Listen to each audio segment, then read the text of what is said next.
This week on Rain on Your Parade, I make the case for voting for Joe Biden, even if you're a far left ne'er-do-well.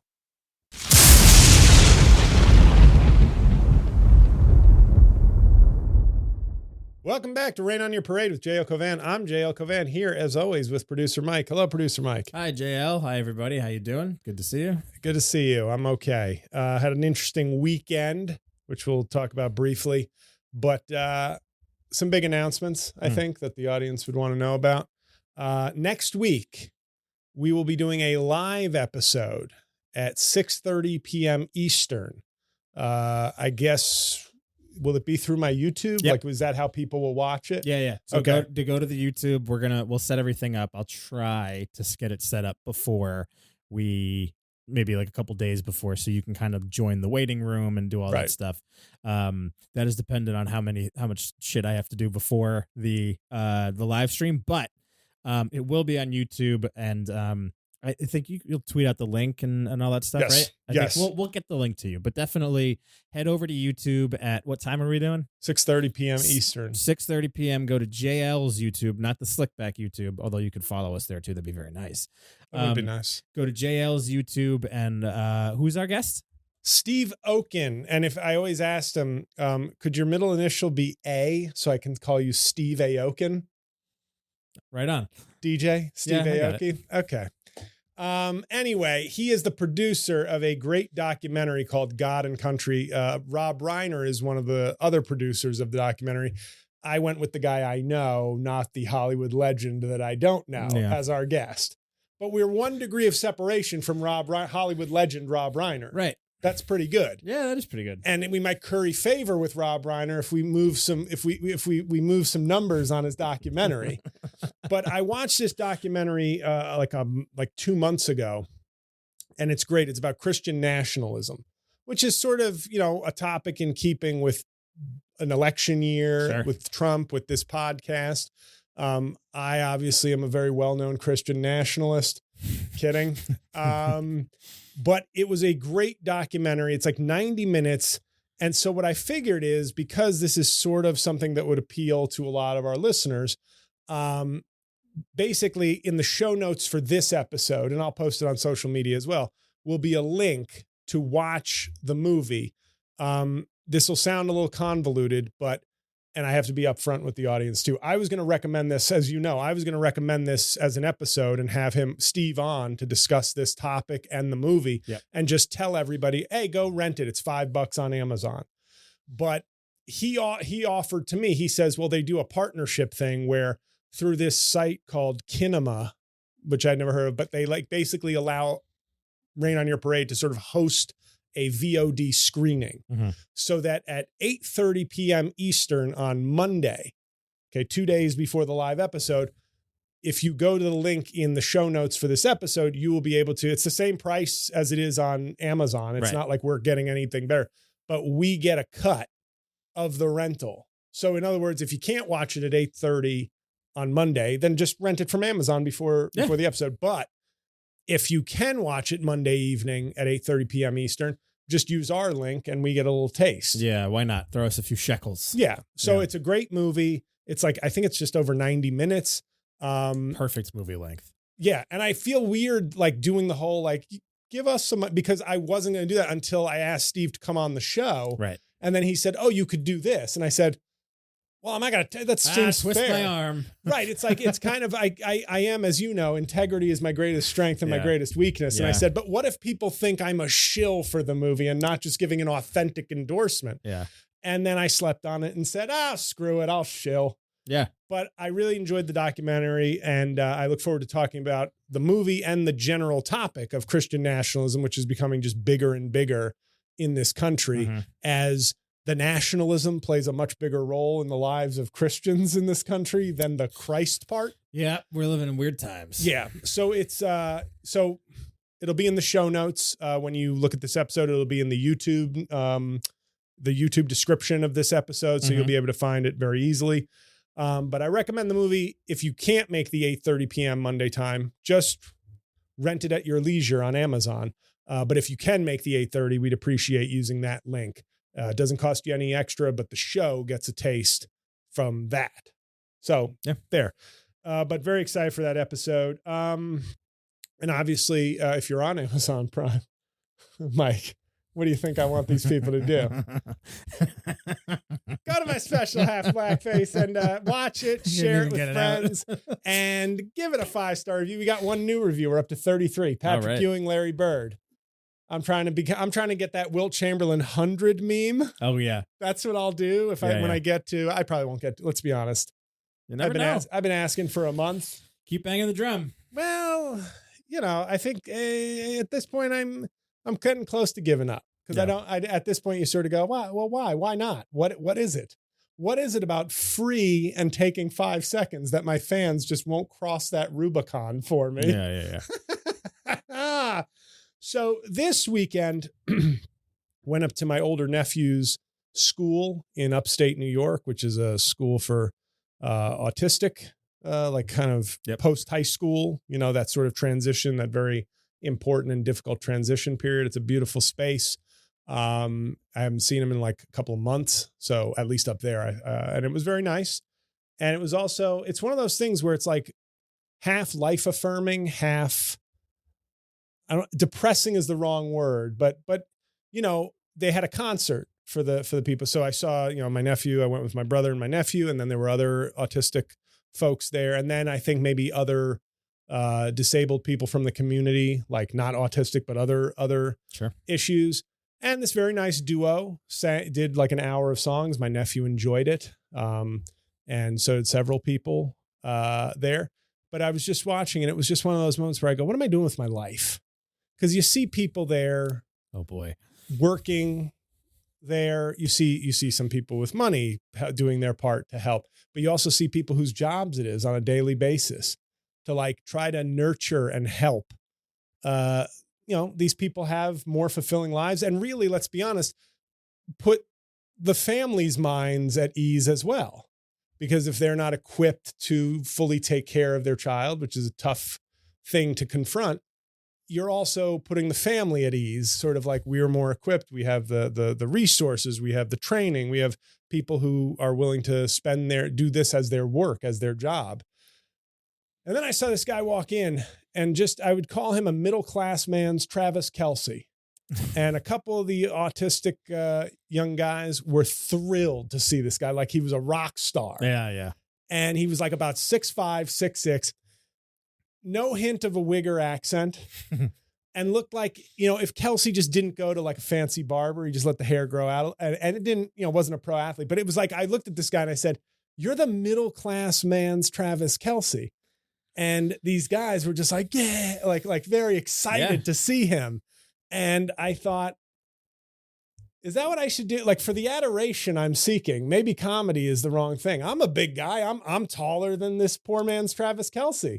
Well, I can tell you, my sister is in similar type of programs for people with Down syndrome. I got to stop calling them kids because she's in her 30s. Right. People with Down syndrome. And there's always at least one of those guys that they love, like one of the teachers or supervisors or counselors or whatever the program is. There's always a guy who, when he walks in, they're like, all right, Rick. All right, Rick's here. They love him. So I'm not surprised to hear that. Right. But watching the guy, all I could think was, God, Taylor Swift is shallow.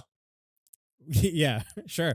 I mean, here's a Travis Kelce that works with special needs adults. Yeah, and she's dating the guy who plays football. And she's dating the spiritually poor man's this guy. Yeah, right. Travis Kelce.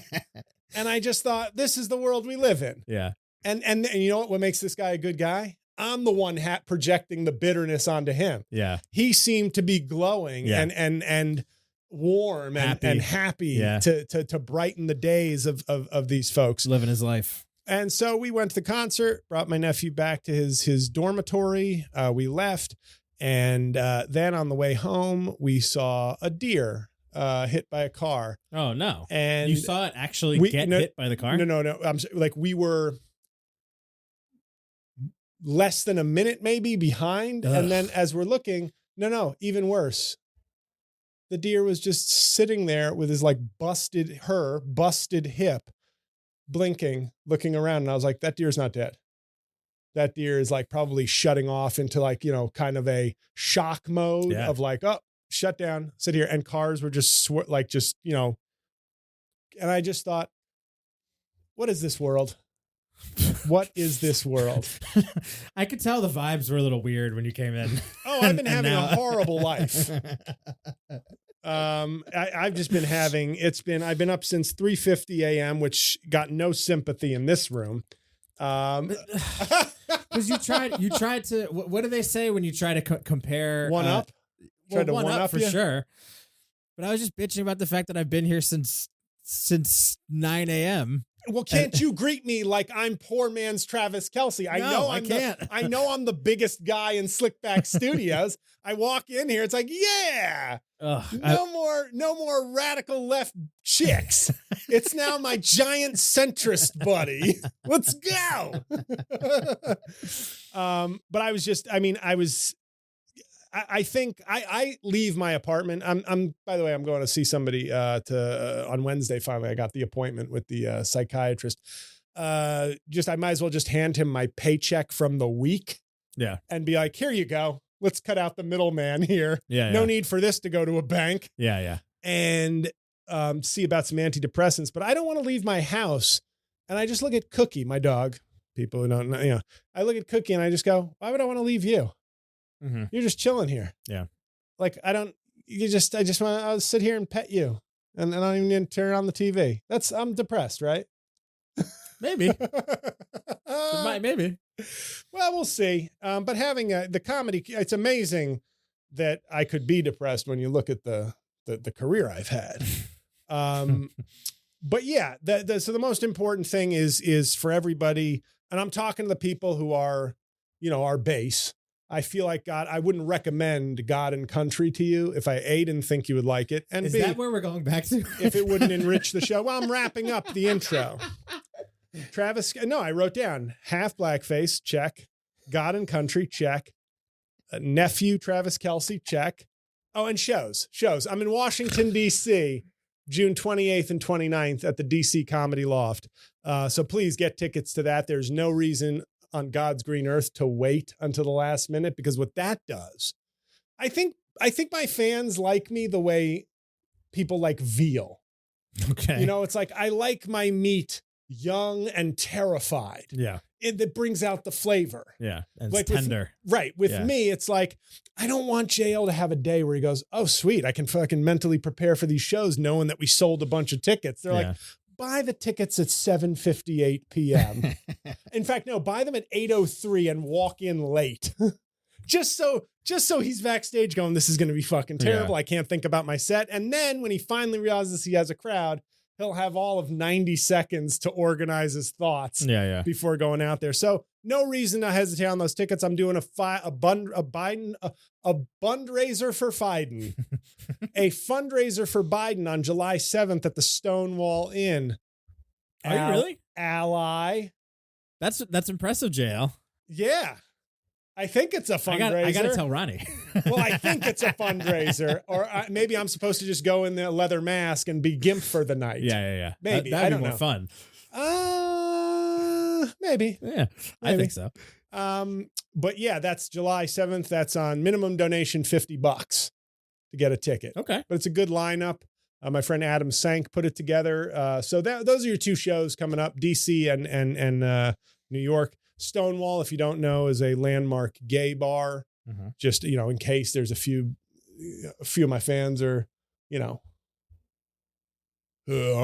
not going there.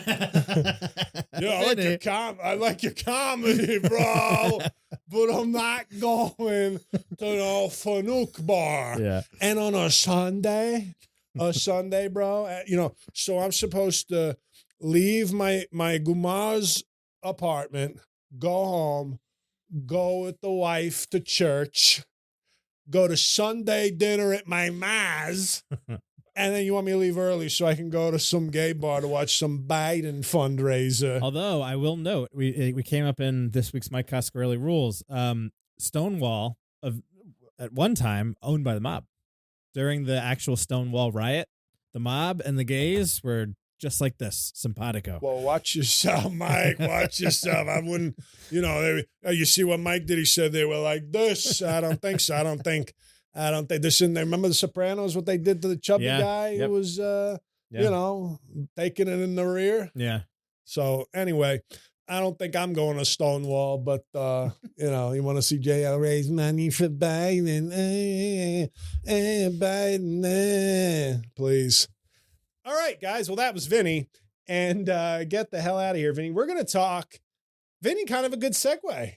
Yeah. Because we're going to talk politics when we get back. And I'm going to make a kindler, gentler case for Joe Biden to all the Biden doubters out there for about 3 minutes until I explode. So we'll be back with that after the break.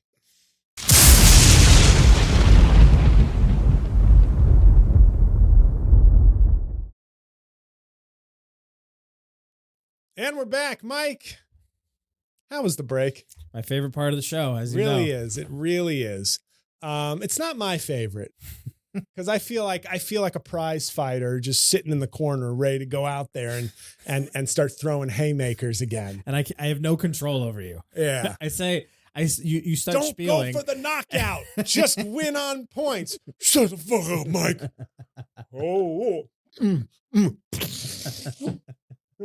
I told you. Go for the points. Anyway, I went a little viral for a tweet last week. It was all inspired. The reason I wanted to bring this back, we were going to talk about cycling this week, which is a topic we will talk about. Mm-hmm. But this week I felt moved to talk about politics again. But it was inspired by our discussion off mic before last week's show. And I had said to you, I was like, are you running the camera by any chance? Not that I expected you to, but just and you were like, no. And you didn't give me like a no. You were like, no, what the fuck do you think? What? And I was like, oh, geez. So I ended up instead writing a very good blog about all this. And it's been read a lot. The hardest working man around show business. Yes.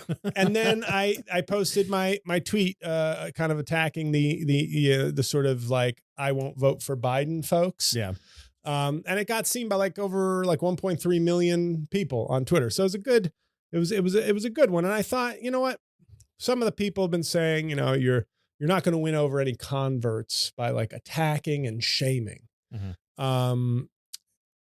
And I was like, yeah, probably not. But sometimes you just have to, hey, fat shaming, it may not be the nice thing, but sometimes it works. Yeah. So I thought to myself, people who don't want to vote for Joe Biden, one of my main overarching things is what, for many of them, it's Gaza. We know that that's for many, that's been the deciding issue and referring to what happens in Gaza as genocide, at which point I always sort of wonder, as much as people hated the Iraq war, that wasn't as big a liability for George Bush as Gaza has become for Joe Biden. Do you want me to tell you why I think that is? Sure. Anti-Semitism. There's sure. No, I don't. No, that was a joke. That was a joke. I always joke about anti-Semitism. And maybe, I'm not denying the fact that there's probably led to a rise of anti-Semitism, this whole situation just in general. But I think the difference is, I think that there are reports, at least, of more civilians being killed as opposed to Iraq, which was, by all accounts, seemed like more of an occupation, which still ain't great. But the numbers of civilians dead were in the hundreds of thousands by the time the Iraq war was over. Yeah. But I also think that generationally we were, now we're farther away from the World War II generation, Vietnam generations where war was a little more normal. Mm-hmm. And I think that the fact is that a lot of people probably are looking for a reason to not like Biden to begin with, but preach. I think young people, the Ronnies of the world, my Ronnie, my 23-year-old sidekick. Just like Ronnie said, I won't vote for Biden. We don't always completely agree on how I'm a little radical. She's way radical. And I do think that there is, when you don't feel like you have any money and you're paying taxes and that you feel like the taxes should be spent here to make things better here. And you know that where our taxes are going to funding a lot of the Israeli military equipment. How would you say it? Weapons. And we kind of keep giving them. It is not that different than Iraq. Okay. And I think the other thing is Iraq happened already. Yeah. We both lived through Iraq. To me, in a lot of ways. No, I didn't. To me, in a lot of ways, this whole situation, I think part of the reason why it's such a bummer is because we kind of did this already, didn't we? The difference is we don't have American troops there, but it's a pretty similar situation, don't you think? I don't think it's a good situation, but I don't think it's similar. And before, like, I didn't want to start with this, but it seemed like the natural place. And I know we don't want to harp the whole time. Yeah. But but it's okay. I started it because I thought, get it out of the way. Get it out of the way before we get to the important stuff. But it's one of those things and it's the hardest of the issues I will bring up to make the case of like, because without sounding like a get over it, grow up, kids. Yeah. Sometimes people die. Yeah. Like, I'm not going for that. But there is an element to it, which is like, we have been supporting Israel. Now, there are plenty of people who just hate our general relationship with Israel. And not all of them are anti-Semitic. I'm sure many of them, most of them are not, but I'm sure there are some. Yeah. But there is this kind of weird, well, we support them because they're a strategic ally. They're a democracy. And then there's that like creepy evangelical vibe from like the right wing here. So there's there's a coalition, and then there's influential Jewish people in America who have obviously an affinity and a connection and a loyalty to Israel. So there's like, it is for a little country, it has a lot of talent, a lot of power, and a weird coalition in America of people who support it. And it's our baby. Let's be honest. I mean, we kind of created that, didn't we? UN. I mean, we had a strong role. I think England also had a very strong role in it, but it was, but I think the first thing that I would say is, I think you pointed out the people looking for a reason I don't I don't know about Biden, but then you could feel really guilty if you're like, so you're not going to vote for Biden because you're not feeling Biden. Yeah. You're not. Oh, he's giving arms to Israel. Right. I fucking hate Biden. Like you get to like righteously weaponize your discomfort with him into like this focused blast. Like Godzilla -1. I get it, but I'm not saying that's it. I'm just saying that's like part of the pivot. Yeah. To like, and I'm not saying it's, but I also think there needs to be a little bit of a dose of reality, which is like Joe Biden, I think, is a fairly pliable Democrat given where he's moved on certain issues since taking office. But he is not going to become Bernie Sanders. And he's certainly not going to become Bernie Sanders just for the hell of it. Well, of course. Like without legislative majorities, he's not just going to go, actually, I think we need to stop all of this. Yeah. So there's a realism that is not happening, which is like, this has been our country's policy. Joe Biden is not the guy who will take this radical left swing all of a sudden. I think Joe Biden has expressed discomfort. I know there will be people who go, oh, discomfort. Wow. Great. And it's like, well, he's playing a diplomatic game. And I'm sorry that it's not what you want. This fantasy where an American president immediately cuts ties with its longest standing ally in the Middle East and just goes, you stop it. We're not giving you any, like, we are against this. We are going to vote for UN resolutions that this is genocide. We're going to do like all these things. They're not going to happen. The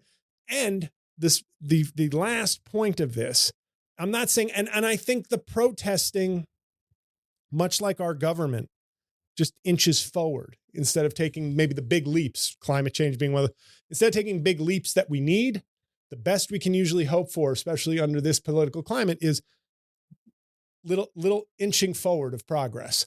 And Joe Biden, I think, has done that on this issue as well. I know it's not what people want, but I think his strategy, and I think I may have said this on a previous episode, his strategy was October 7th was an awful atrocity.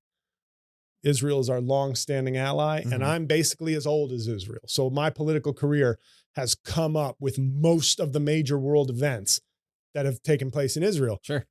But I don't trust Bibi Netanyahu. I'm not going to fucking say that. I don't come out in my opening speech like, America stands with you, but Bibi, you're a cunt. No, of course not. Right. So whether it's a failed strategy, a naive strategy, I don't think, other than Jimmy Carter suddenly recovering from death and becoming president, there's no major American politician with a chance at the White House who would just be like, no, like, done. Yeah. And the alternative is Trump, who on October 8th, my theory is that he would have said, nuke him. Yeah, I agree with you. I think it would have been worse if it was Trump. And so while this is the biggest example and the toughest one for people of conscience, now I'm going to sound like one of us, for people, brothers and sisters of conscience, but I mean that for real people of conscience who are like, this is a red line for me for real reasons. Like, I just think I don't like our government being part of this atrocity.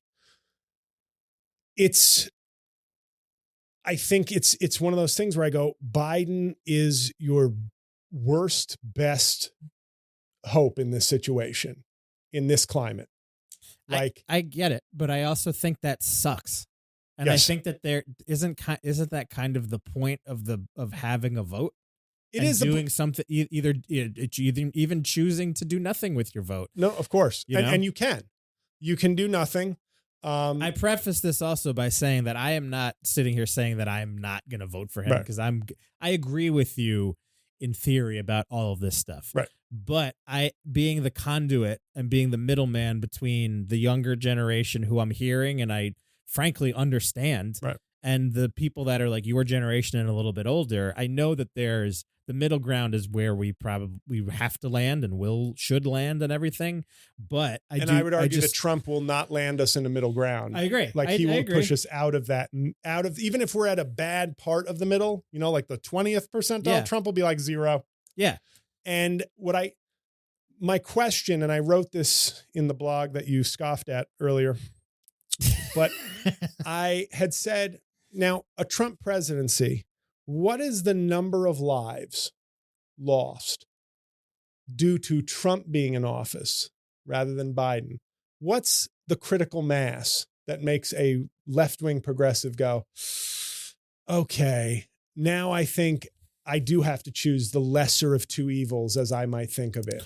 Well, I just think in general, I think if the divergence that I have with the youth, the 20-somethings that are radical, who I support, but I do think that you're naive to think that Trump's not going to make it worse. So right. if the Gaza is the hardline issue, the way that Biden's handled it, to me, has not been great. And I would like to see Biden kind of swing it around a little bit in the other direction to kind of put a little more handcuffs on Netanyahu to say, like, enough with this. He should literally have handcuffs, Netanyahu, not metaphorical. He should be in jail. And not just for this, for the shit he did before October 7th. For sure. Sure. But I think that it is a naivete to think that by abstaining in the election and allowing Trump to win, which seems very possible. Yeah. It's getting more possible, Mike. I know. Yes.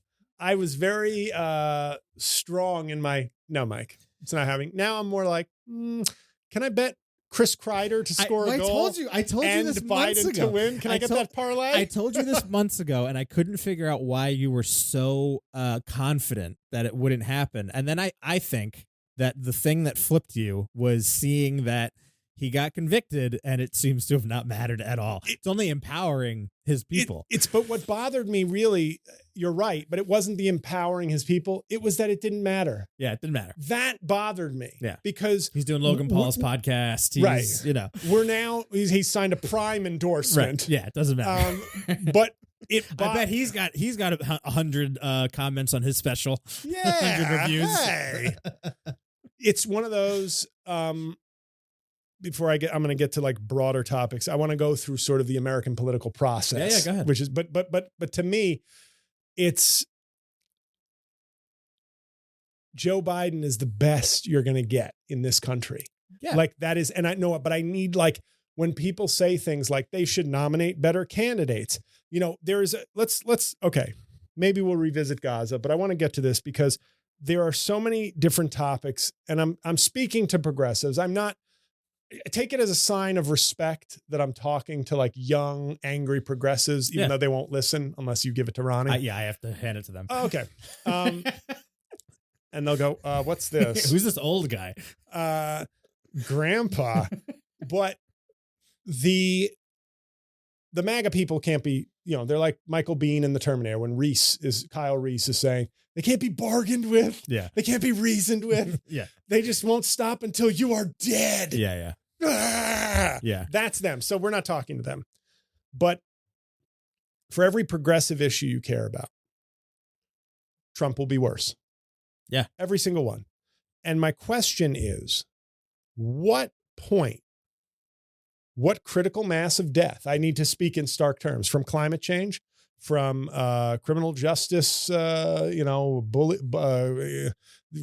sort of criminal justice, everything, all the above. What will be the number of people? What will be the number of forced pregnancies?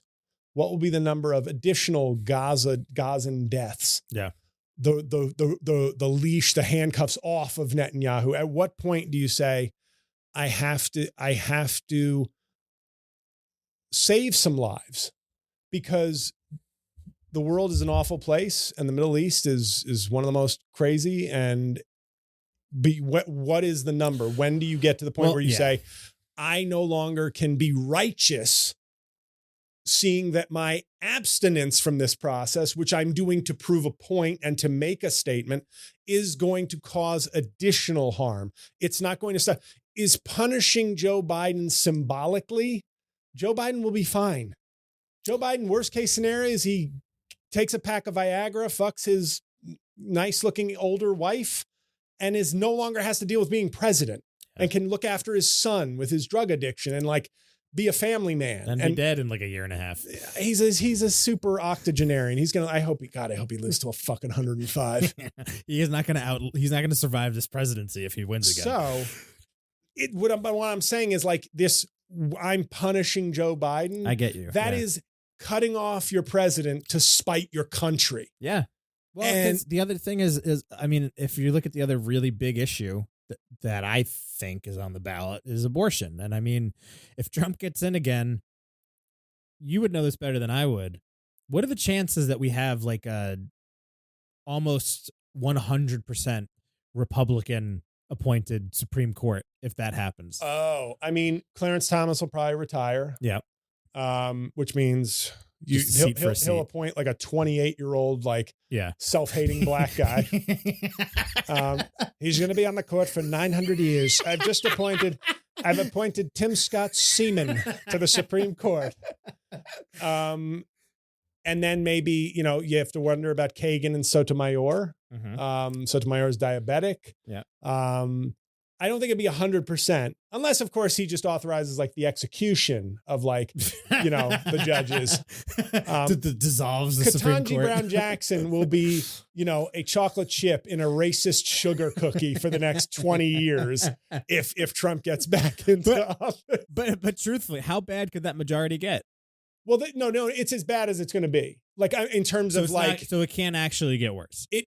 I mean, other than just appointing, like if Thomas retires, you're just nominating another. So it keeps the same balance. Yeah, right. You have to worry about Sotomayor's health, Kagan's health, Ketanji Brown. You have to worry about everybody's health, but Ketanji Brown Jackson is like in her early 50s. But I think I think the Supreme Court, the real damage is just decades of this Supreme Court. Like Trump has already, and that is, let's just go issue by issue. I want to start first at the primary level. I'm going to really just go, like, when I hear people saying to me, Democrats should just nominate better people, like I'm part of the problem. And by the time it gets to the righteous social media warriors on the left, well, you've given me no options. Yeah. So, which I would say, well, why don't you're never going to vote for a Republican is my guess. Why don't you register with the Democratic Party? No.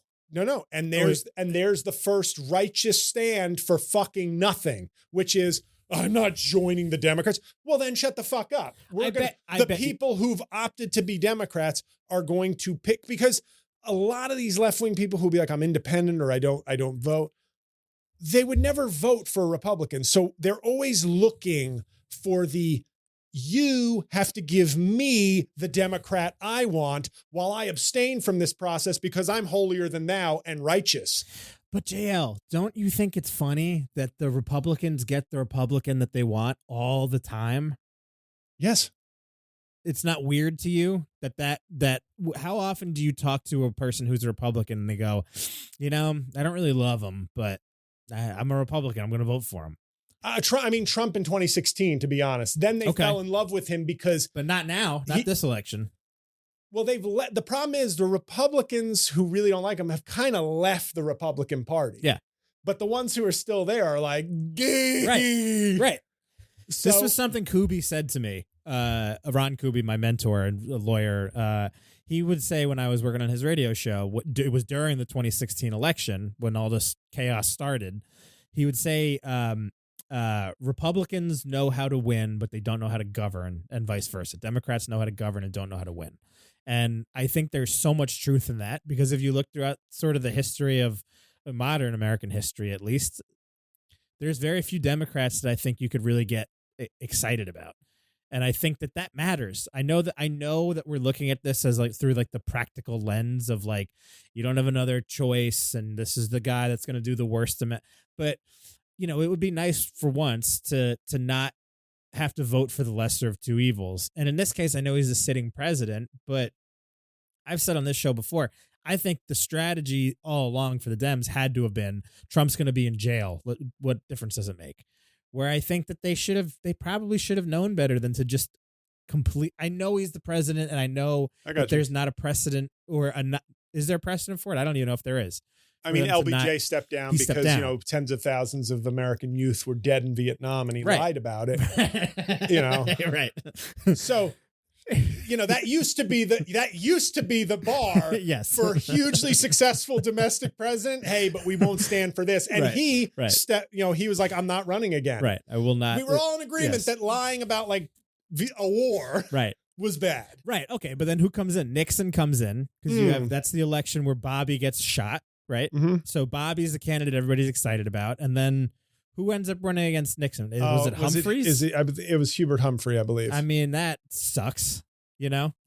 I mean, you just like, there is historical context for some of this where you're just kind of like, God damn it. It's like we're voting for Humphrey again or whatever. The difference is Nixon at least was not, not to Trump's level and did do some good things, but So, but my first complaint, because I feel like I just wanted to go point by point. I'm not saying, hey, you want to be an independent? You want to not vote? You don't want to register with a party? Fine. There are consequences to that. Sure. And you have an opportunity to choose righteous independent who can't vote in the primary, but gets to say, they did it again. They're not giving me well, you didn't vote. Yeah. You didn't join. So how can you righteous independent person who loves just standing on the sidelines going, Democrats always suck. Join and do something.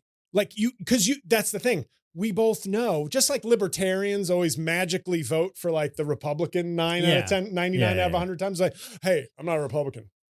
I just happen to always vote for the Republican when my guy has no shot. Right, and there are exceptions to that, of course. I know people who voted third party and are like principled libertarians. Yeah. But the left wing, it's never like, well, I guess I'm going to vote for George W. Bush. Dude, I did a libertarian benefit once when I was still doing stand-up, and it was the biggest disaster. I mean, just looking around at the I assume people they in the didn't room. take taxes out of your check. I don't think I got paid. Oh, well, that's real libertarian. I did the gig. It was there was a guy. Performance is theft. There was a guy sleeping in the back. He was like on a couch asleep during the show. And that man was a presidential nominee Gary Johnson. Anyway, I'm sorry. No, it's fine. So that's my first thing. Like, I want to start from, and in other words, AOC, Jamal Bowman. Well, yeah. I'm saying squad members, whether you like them or not. Notice how if Bernie Sanders, he's an independent, he caucuses with the Democrats. I'm surprised that's not some sort of apostasy. Mm-hmm. Like how could you, Bernie? Yeah. But that's what I'm talking about. You can be an independent. You can do whatever the fuck you want. Free country, free speech, everything. But the idea of complaining like the Democrats are doing something to you when you would have the opportunity to make your voice heard. And I know one person is not, but if the 100,000 people who might abstain from voting or something or whatever, that's just one thing. Mm-hmm. But my thing on politics that I think a lot of people don't seem to understand, because a lot of the youth and people who are in my mentions will say things like, well, he's got to fight. I feel like the Democrats don't fight and they don't do anything. And there's a lot of this kind of frustration, and the frustration is legitimate. But there are two ways to look at politics, in my opinion. And one is on offense when you have the numbers, Mm-hmm. and one is on defense where you try to preserve what you can. And I think people always want offense. Do you know what I mean? Yeah. They're like, why aren't they doing anything? And it's like, well, he only has 42 senators in the Senate. Literally, he can't do much with that. I'm using that as like, that's not the case right now. But people always want your government on offense. And sometimes, and this is the value of a Biden, like especially when you're dealing with a Republican Congress, is sometimes it's just to stop things from being taken away. Sure. Like abortion rights, right, which everybody took for granted. And that's sort of my next thing, which is like, sometimes you have to vote for somebody because they're going to stop things from being taken away. They may not be empowered to give more and because we have a process for laws, plain and simple. Now, I had somebody in my mentions who was like, well, Donald Trump showed all that you can do with executive orders. And I said, Joe Biden has rescinded so many of his executive orders, but he doesn't hold up a piece of paper with his signature at a press conference like a fucking show and tell moron, which is why Donald Trump understands America better than I thought. Yeah. Because there's a lot of fucking people who are like, whoa, Trump is fucking doing the damn thing. But this is part of the point that I wanted to make, which was that, again, speaking as your youth representative, JL. Youth outreach counselor. I think the major youth thing, pastor Mike Coscarelli. I think the major thing that you're overlooking is the optic. Well, I am tall. Of thank you. Is the optic of, I know that the age. Joe Biden gives off elderly. Yes. And it's not even necessarily about the fact Trump that gives off showman. Yes. And I think that younger people that are a little more radical and a little more like, that are Democrats and don't really know what to do because the party's not liberal enough. I think that the overarching feeling is that somebody that is so much older than them does not have an understanding of kind of where the youth is at right now. And the youth is, by the time the next election rolls around, you're talking about they're going to be running the country in a lot of ways. Like millennials, I think, are a little more timid in general. There's like an anxiety around it, where I think Gen Z is a lot more vocal and active. I think they're closer to the hippies. No idea what generations we are. I'm a millennial. What the fuck am I? You're probably Gen X. Oh, okay. I think. All right, fair enough. I think. Okay, cool. But I think that they have the way that they live their life, whether it's like quarter mile at a time. Sure. And their philosophies, or what, I mean, you can say what you want about it, and it overlooks civics or whatever. Listen, man, this is the change that's happening right now. So I think there's just an overabundance of feeling that he's just kind of not with it for them, and that is why they're not as into it. Gotcha. Now here's here's the thing that I would say. You know who's into it? And I don't mean to sound like Bill Maher with my facial. You know who is into it? Republicans. No, but Republicans are not having this sort of like, they understand the game. Like, well, do you mean like people in America that are Republicans, or Republicans in office? No. Republican voters, they have their candidate. They understand the game? No, what they understand is win. Yeah. Sure, win. Yeah. Win. Yeah. That's true. We're going to win. Let's try to win. How about that? Yeah. And then Trump will tell me what I want. Yeah, okay. Win. That's right. Yes, what that's I want correct. is win. Yeah, that's right. And if you can tell, I'm making the average Republican sound like a severely impaired moron. Win. We win, and then Trump tell me what I want. Yes. Yes. That's right. Good. Yeah. Go. That's the Republican Party. And we're like fucking inside out. We've got 900 voices inside going, I like that. But here's what I would say. And this is, I know my tone is a little condescending, but the first thing is, get involved with the Democratic Party. It's not that bad, actually. Okay, all good. Things considered. It's going to get worse. Not worse. Not as bad as I've seen. It's going to get worse. But get involved. This staying on the sideline thing. You know, look at their favorite politicians. If you want to say an Ilhan Omar, a Jamal Bowman, a Bernie Sanders, whoever it might be, that they think that's who we need. Well, they're in politics. Yeah. They're not at a fucking coffee shop strumming their guitar talking about like Biden doesn't get me. What year do you think this I is? don't know. I don't know. They're fucking on their MacBook forming beats for their next fucking rave. They're not listening to Phil Oakes and Joan Baez. But so my point would be, my advice would be, you have three choices. Do nothing, join the Republicans, join the Democrat. Like, in other words, you make change happen through the process, because you're not going to change things outside of the process. Yeah. And I know that may be frustrating to the rebels and the people who want to be like, no, revolution. No, I agree, Ain't man. no revolution. You said you're the left-wing version of the right-wing guy going, I need my AR-15 in case the government try to take my property. Yeah. You may think that. You're going to lose. Well, yeah, it's fun. This is another reason why I loved talking to Kubi so much, and I was so lucky. Well, why don't you marry him? I mean, you're apparently our podcast house is not a podcast home, because you're still thinking about Ron Kubi. But Kubi, it's like I didn't really know who he was at all until I'd heard his name mentioned in the Big Lebowski. Yeah, of course, a drop that we played on the show all the time. But I didn't really know him outside of that. I had kind of heard the name. And then I started working with him, and I started learning more about him. I would hear his stories, and I would hear other people talk about him and everything. And he is absolutely like a true radical, like out in the streets. But I mean, the fact that he went to law school and actually affected a lot of these laws, I mean, that's like a true rebel. You know, right. He went out and he wants to get the tools to be useful in a rebellion, a revolution, a cause. Right. And I'm not saying not everybody can go to law school, but you can vote, you can join. You know, Bernie Sanders may not have been enough to conquer Hillary Clinton and the DNC and whatnot. Yeah. But I gave money to him, and this is where I build up some credibility with the. Go ahead.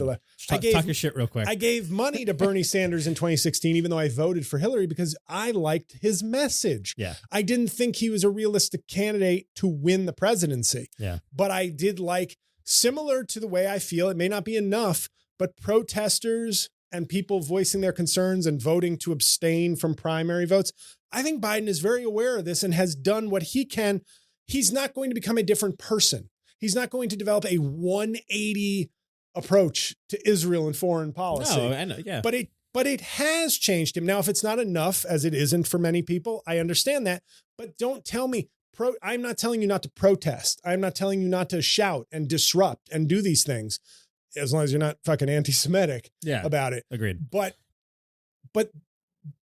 if you don't win on that, if you don't get everything you want, protest has a value, but also voting, hey, if protest saves 100 Gazan lives, you can feel that's a victory. Yeah. And definitely. then if voting for Joe Biden over Donald Trump is worth another 5,000 lives, it's not the victory you want. Yeah. But it's a win or a less awful loss, however you want to frame it. But so I would say stop standing on the sidelines, get something done. Yeah. And again, with abortion, you can't vote Republican. Yes. This time so around. so that's my first thing. Go ahead. Sorry. No, it's okay. And with my analogy of defense, offense, I feel like defense may win championships, but it gets no credit in politics. Sure. And yeah, you're right. If you were to get a Republican Congress, which is possible, the Senate is very heavily leaning towards Republican. The House is a toss-up. If Trump gets the House, he didn't know what the fuck to do in his first term. He got a big tax bill and Supreme Court justices. Look at all he was able to do, the havoc he was able to do without really knowing what the fuck to do. Yeah. Just by having a unified Republican Party that like gave him a list of judges and he said, him. And they got rid of abortion. And he didn't even know what the fuck he was doing. Yeah. And he gave a huge tax cut that ran up the deficit and the magical hypocrisy of Republicans to go, well, we'll care about debt when it's a Democrat. Right. That's their dance every time. Right. Now he will have vengeance on his mind. He will have a little more familiarity. He will have a mission and they will help him accomplish whatever his hateful mission is. And then Clarence Thomas can retire and they can nominate, like I said, Tim Scott's sperm to be on the Supreme Court for 900 years. Yeah. And so Joe Biden may end up just being, and Kamala Harris, if you agree with Mike that Joe Biden is not long for this world, like you're voting Kamala. King Viserys on House of the Dragon. Yeah. Do you watch it? No. Great. And Joe Biden may be the thing that stops that. If the House and Senate go Republican, a Democrat president, and the nominee is Joe Biden. So it's not like, yes, if it was Pete Buttigieg, a young, smart, gay guy, sure. But do you really think that if Biden somehow does pull this out and win, that the House wouldn't go Democrat? No, House probably will go Democrat. The Senate is very tough. No, right. But here's the thing. Senate and Trump means more judges. Oh, yeah. A lot more judges. Well, it's a big problem, yeah. So this is one of these things that you have to realize there is a defensive component. Sometimes, Chris Kreider scores a hat trick when you don't bet on him to score a goal. And then other games, you bet on the Rangers to win, and Chris Kreider can't find the net, but Igor Joe Biden Shesterkin is back there going, no, I'm not letting these goals in, Jack. And you go, hey, good enough. I'm going to stand on my head, Jack. We're still in the game. We're still in the game because somebody is playing, is in there for us. I thought that was a good analogy. Yeah. So that's the thing. First of all, you have to realize that it's not just, and the thing is, historically, and I try to tell people this, FDR, LBJ, and the first 2 years of Obama, Democrats had huge margins in both houses. And that's where you got, the thing is, history has shown the more Democrats in office, this whole myth of like centrist bullshit. You know why Bill Clinton got elected?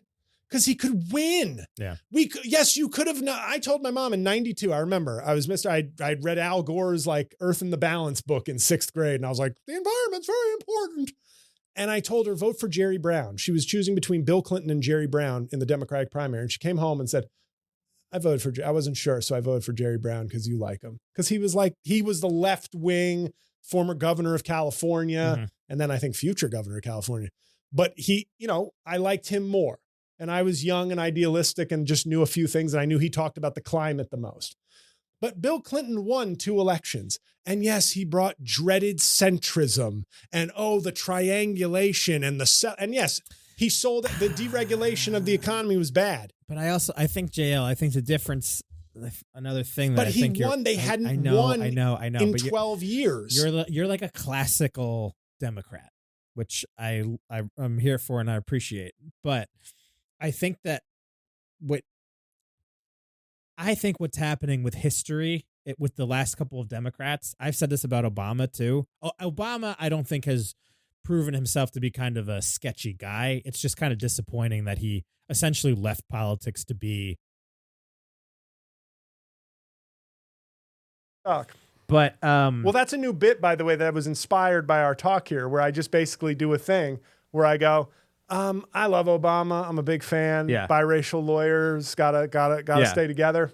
But could you? The podcast with Springsteen. What's that? Trump selling Bibles? No. Do your podcast. Totally classy. Wait, and that is fair. Obama, why are you doing a bunch of movies on Netflix? Trump is selling sneakers? No, please, by all means. Who am I to judge? The movies are great. Good job. That is very fair. I mean, in comparison, Trump it's is not nearly giving him as bad. such cover to become like a Hollywood mogul. Obama walked so Trump could run. But Jimmy Carter is like 99 on his deathbed, still building a house. Yeah, that's what I'm for saying. Habitat for the Humanity. I think up to that point, I think politicians had kind of either like stayed around politics and you know. Now, to be fair, if I can speak for Obama, as you know, we're both, you know, half black lawyers. Sure. Elite. We're both part of the elite. Yep. I think one of the reasons Michelle Obama was always going to be a no, I always found it funny. Like, I read her biography. That she was going to run? The idea that she is so disgusted she's not by how her husband was treated and the racism. And it was like, not a chance. Like, she doesn't, and I know this is not a shot at her, she doesn't love this country that much to be like, abuse me and my children, please. Yeah. Like, fuck that. Yeah. Absolutely not. Which is why Joe Biden deserves a little credit for like, I'm not done. Jack, I got a crackhead son and I'm still running for president. I was making a point about Clinton. Yep. And I think Clinton's administration, the centrist stuff, I think it'll, other than the crime bill, he'll age fine, I guess. But I think that the post presidency and obviously the fucking affair, I think the affair now ages worse to more liberal people because there's more conversation about consent and power dynamics and sexual relationships and stuff. I think that the younger generation views Clinton through a much worse lens, not even through as a president, just as a guy. He just seems kind of like a sketchy guy. Most jobs created by any president in the last 100 years. I know, and I get that. And this is the thing. I think that there were other earlier generations could look past that and look past it and say, like, yeah, he did a good job in office. He's a smart, charismatic, sleazy guy. Yeah, right. Like, talented, I think, and you can have two things. You can care and also have real character flaws and do bad things. But my point in bringing that up is that Democrats hadn't won in a while. And so people then do this, like, look back like, oh, he brought this bullshit we lost our liberal ways. Well, you could have elected a big liberal and fucking lost again. Right. Like, I'm sorry, you know what I mean? It took Obama's charisma and historical nature to get an unproven, more left, at least presenting as more left-wing president in there, because it took a war. It took a recession. It took a uniquely charismatic, historical, young, good-looking, perfect, like, package to just sort of and I think it's a lot closer if the economy does not fucking tank right before the election and McCain fucks up the whole management of, like, his campaign. Sure. Yeah. Like, that's what's so crazy, is to think, like, it could have been closer. Yeah. But Obama gets Obamacare in his first 2 years because he had like 59 senators. FDR, don't need to go into everything he did. And by the way, when people talk, I had somebody on social media say, you know, FDR, he did popular things for the people. What about that? And I go, first of all, huge majority in both houses. Secondly, left out black people to appease the Southern voters. So let's not act like it was, you know what I mean? Like, imagine a president did that today. Hey, Joe Biden got Medicare for all, just not black people. Are we down with it? Are we good? No, why not? I'm just like FDR. What's that? He got us universal health care and same day voting and blah, blah, blah. But he said the N-word 6 times. Well, LBJ did it. He was awesome. Right.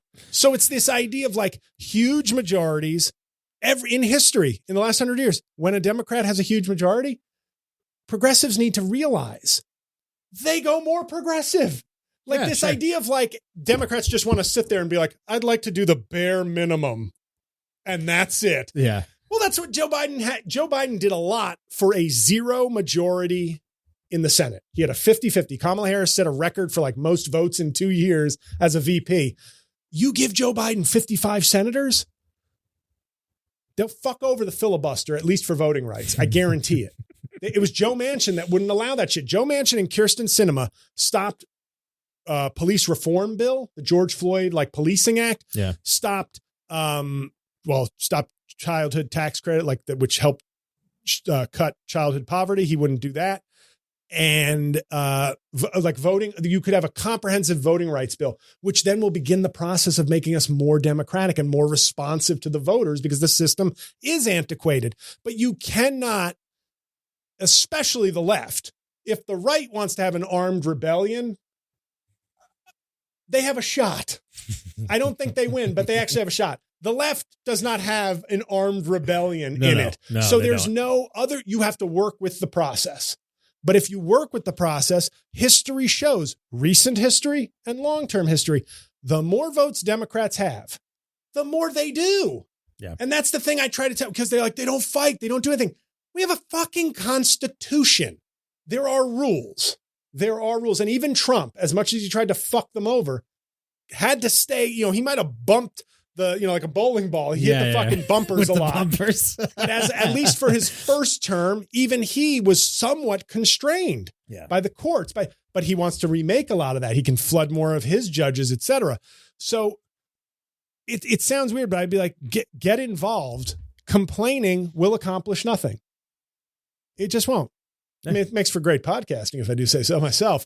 But get involved and realize that it is the art of compromise. And the more votes you have, the less you have to compromise, but the fewer votes you have to. And sometimes you can't even get a win. You have to go for a tie, which means, hey, if I'm still in office, you won't get a nationwide abortion ban. If I'm still in office, you won't get right-wing incompetent judges who will fuck over trials for Trump. If I'm still in office, the world might actually see us as dignified, and I might not get us into conflicts with North Korea talking shit. Like all these things that like, we don't look at those, as positives, but they are. And so I just think other issues, we didn't really get to the other issues, but like every issue that matters to a progressive. Part 2 in 2 weeks? Maybe. Climate. Not even close. I bet you if we do a part 2, numbers are going to go through the roof. Guns, not even close. Abortion. It's night and day. Yeah. I think people just need to realize Biden may not be your favorite, but he is running for president. He is the guy. And I think you are putting your righteousness on a pedestal, and it will end up hurting more people. And I know that's a tough thing to deal with. I can appreciate that that's tough. I'm still doing comedy because I refuse to take the hint that I'm not wanted, because I don't think it's right. I think I've done enough. I think I've accomplished enough. I think I have enough talent that I should be at a better place. But it's a tough thing to take. But what I'm saying is, if I quit comedy, will you guys vote for Joe Biden? But I think that's enough for today. Maybe we'll do a part. Well, we're going to talk more politics as the election goes on. That's what the people want. But I don't think that sounded as aggressive against the youth and the left as it might have. Well, but me being here helped, I think. Yeah, probably. But it's. You have to learn how the system works. You have to learn history. And as angry as you can be, you don't get to cause more suffering to satisfy your own righteousness. And that is what will happen if Trump gets back into office. It will be worse across the board for everything you care about. And if going to your friends and saying, I didn't vote for Joe Biden, fuck him, makes you feel good enough to sanction or allow the loss of rights and the loss of more life, I think you're not as good a person as you think, honestly, if that's the trade-off you're willing to make. So with that, we'll be back with comedy talk after the break.